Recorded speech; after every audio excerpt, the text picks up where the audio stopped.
Where is tafadhali tuketi chini, asanteni sana. You can sit. You can sit. Ladies and gentlemen, let me first take this opportunity to apologize. I know the media had been called here for earlier, I think 2-3 hours earlier. We thought we would crack this because I had so many professors. But I think the more professors we had, the more things got difficult. So, but let me apologize, but finally, we have a very good product. I am very proud of the agreement that has been reached between my officials at the Ministry of Education and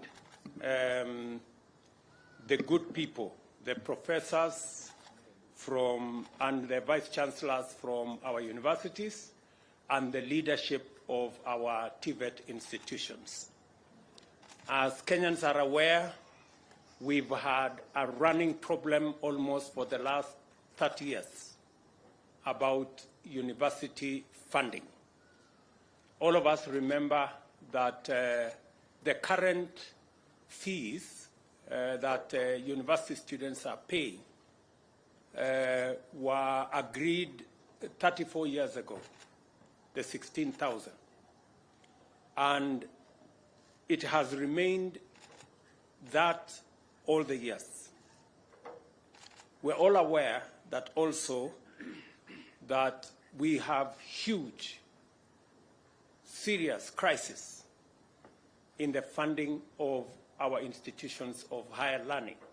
Our universities and TVETs are struggling. Many universities have court cases. They cannot pay their lecturers. And statistics show that the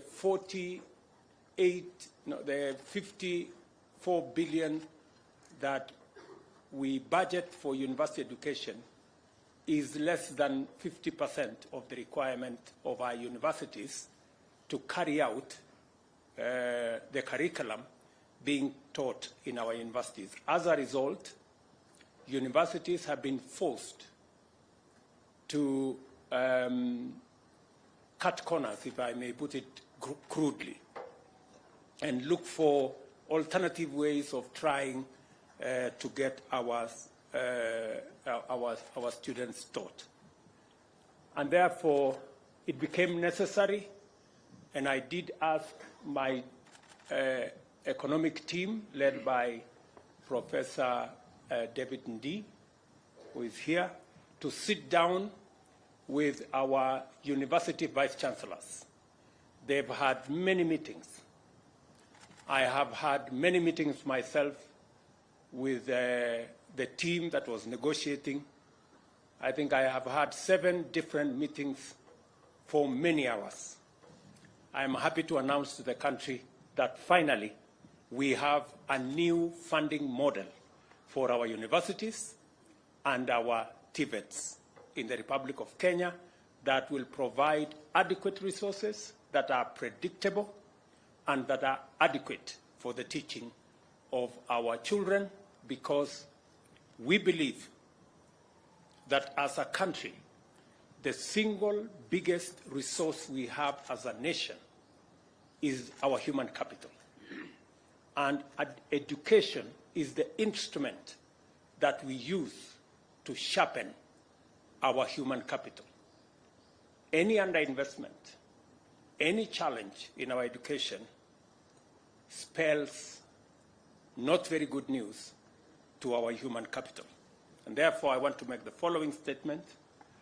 In recent times, higher education has experienced significant expansion, providing numerous high school graduates with opportunities to pursue a university degree or a college diploma or a certificate in a TVET. However, it also encounters various challenges, primarily due to the massive enrollments and inadequate funding.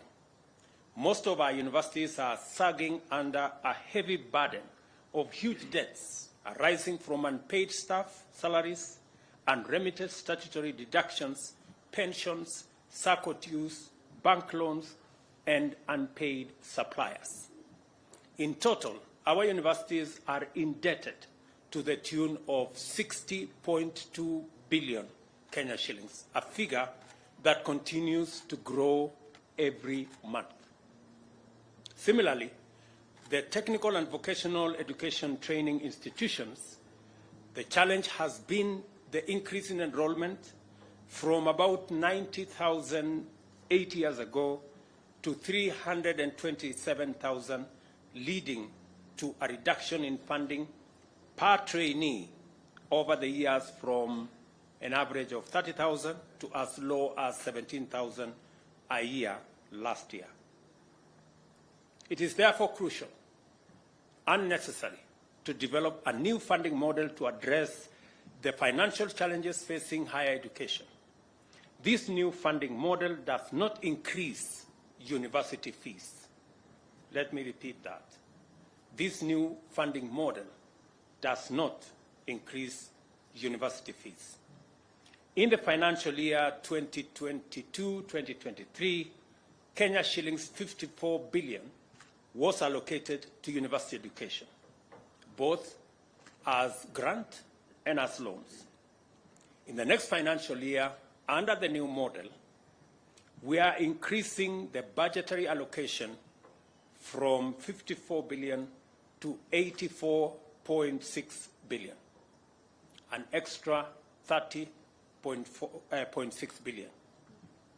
This is an increase of 56% and translates to an increase of funding per student from 152,000 to Kenya shillings 208,000, an increase of 37%. The budgetary allocation for TVETs will increase from 5.2 billion this financial year to Kenya shillings 10 billion in the, the budgetary allocation for TVETs will increase from 5.2 billion in the financial year 22-23 to Kenya shillings 10 billion in the financial year 2023-2024. The cost of training TVET students will be 67,000 Kenya shillings per year per trainee, and that is significant. Universities and TVETs will no longer receive, under the new funding model, block funding in form of grants based on differentiated unit costs. The government has resolved that university funding will henceforth be student-centered and be apportioned to individual students according to their level of need.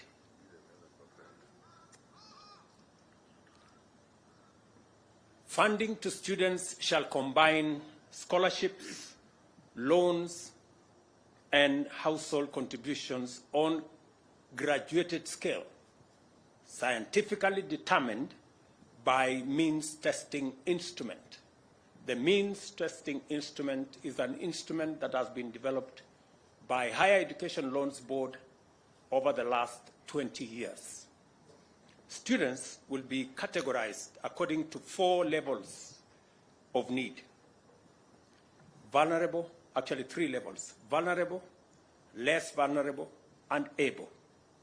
All students shall be supported adequately to meet the cost of the program they choose to pursue.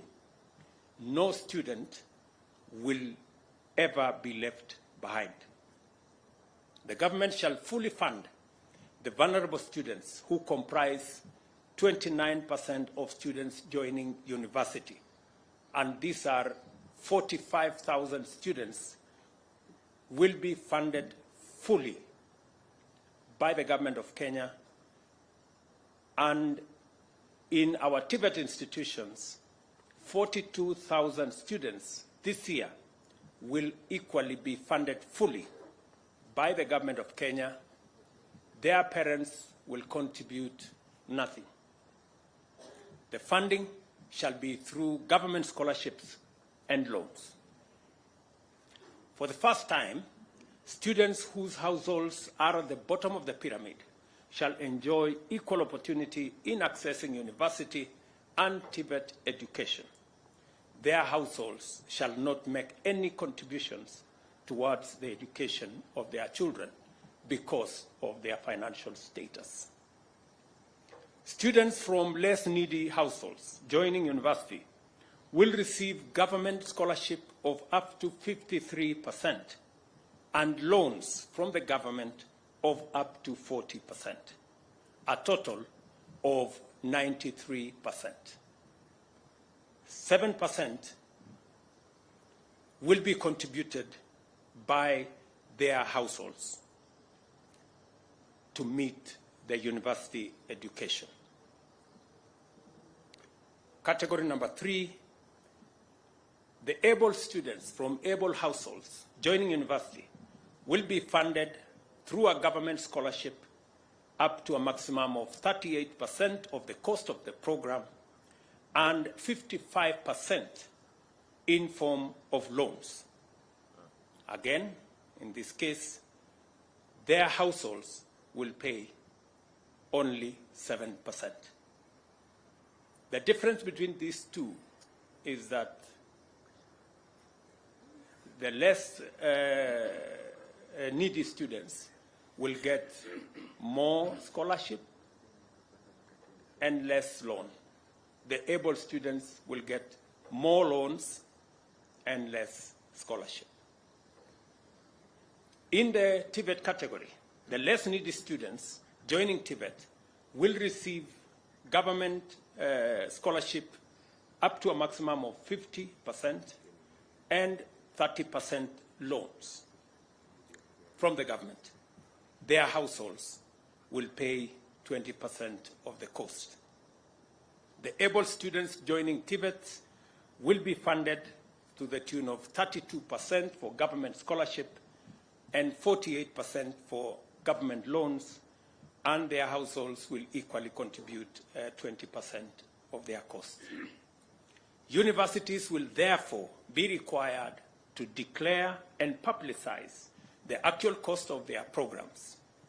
No public university shall levy additional charges or raise its fees without the approval of the University Funding Board.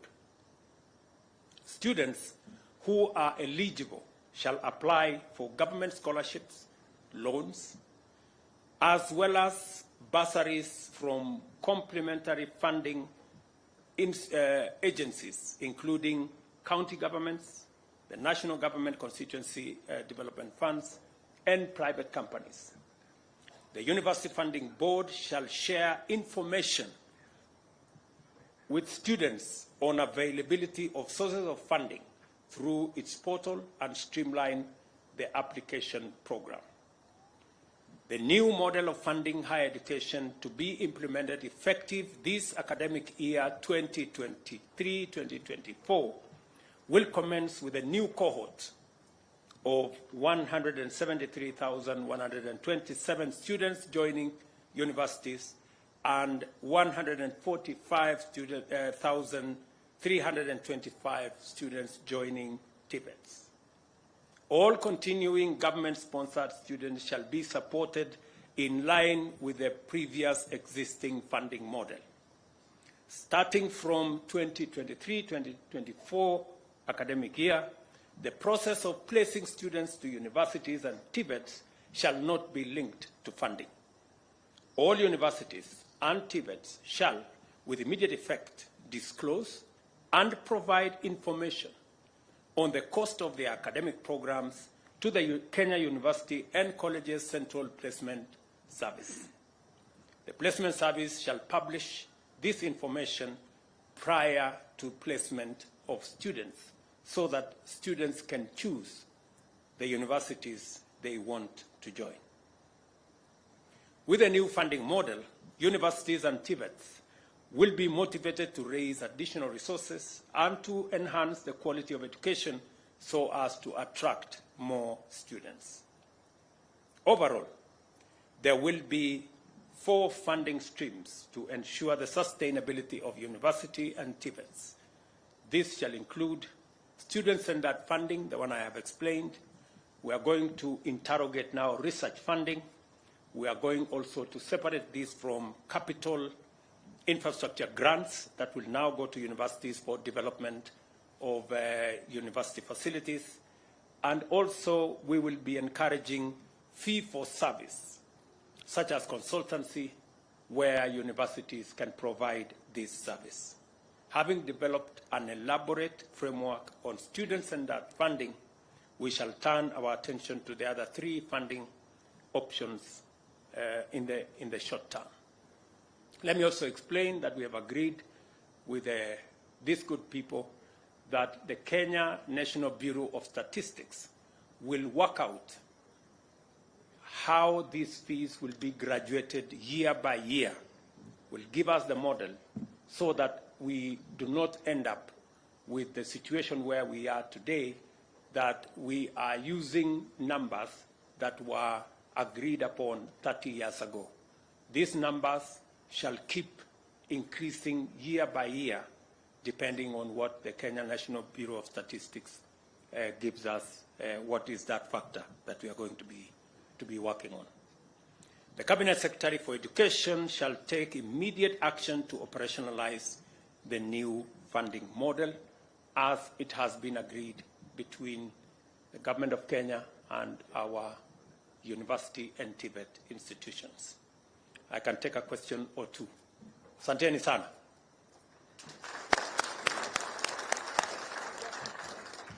Kuna maswali pale? My name is Shadrach Miti from KTN.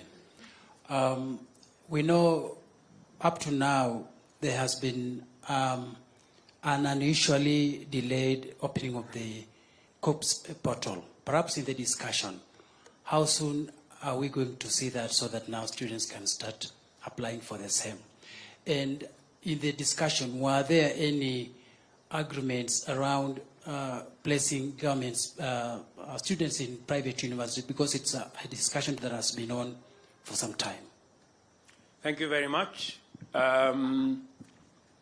We did not open the portal by COPS because we needed to agree on the funding model, and we needed to agree not to admit students to universities and TVETs without us having a plan on how their funding and their education would be carried out.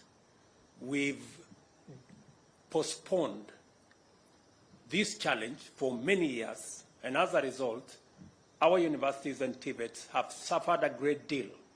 And many of the vice chancellors you see here have gray hair, not because of old age, but because of trying to manage the situation in their universities. And so we decided that it is time that we sat down, figured out, and I am very pleased to note that these great ladies and gentlemen from our universities, their contribution in developing this model has been immense.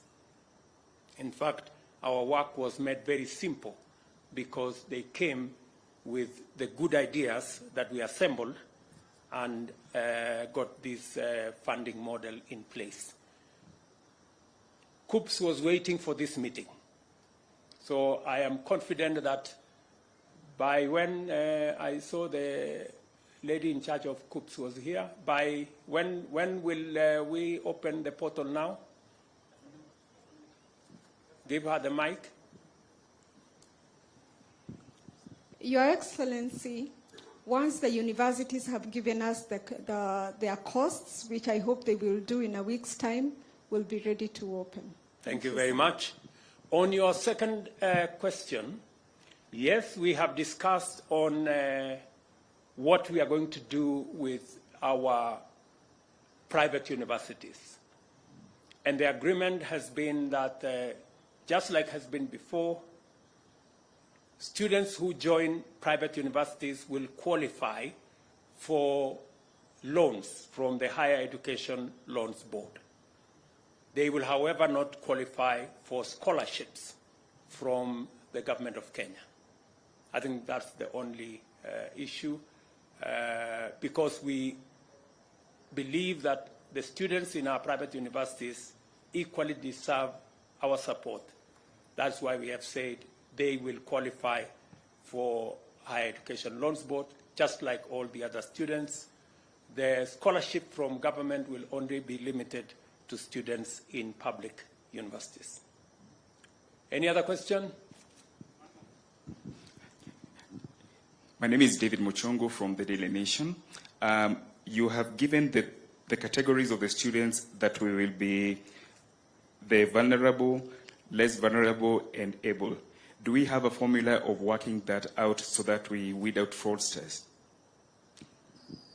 Yes, it is exactly the point why we have, and as I told you, we have a means testing